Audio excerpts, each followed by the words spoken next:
Hey there everybody, Montgomery Collections with a US M1917 bayonet here for you today.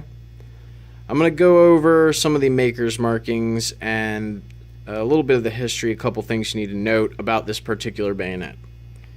Firstly, this is something that collectors will be looking for because it is one of the first few 1917s that were being produced for the United States.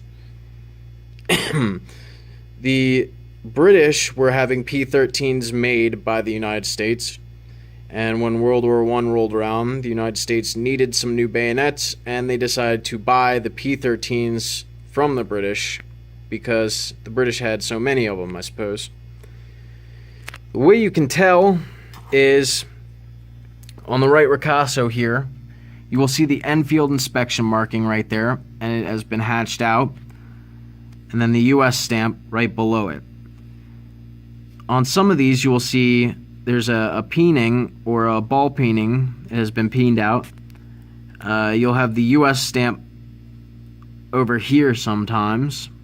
Okay, so it's all over the place. And on later models, when the US started actually producing the model 1917, it would just have the US stamp and the flaming bomb arsenal mark.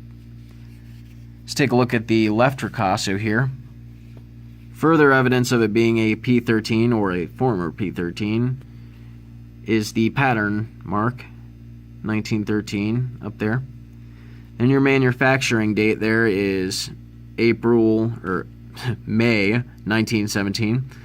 And on most of these, you'll see, well, I've seen April to May dates, and that's about it. Right below it, you'll see, very faded, but the Remington circle maker's mark. Now with the scabbard, it's a leather scabbard Mark II, and it has the 1910 belt hook on it. And on the back, you can see the maker's mark right there, little GF in a circle. That stands for General Fireproofing Company.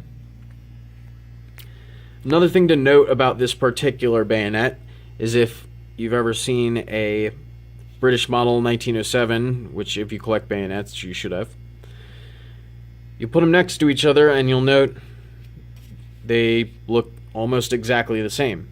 That's because for all intents and purposes, these two bayonets are exactly the same.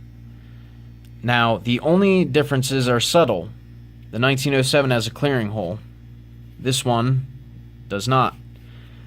Now on later 1917s, when the US starts producing them, they will put the clearing hole in there. The US also decided to keep this particular grip with the two lines in it to distinguish between the British 1907 and their own.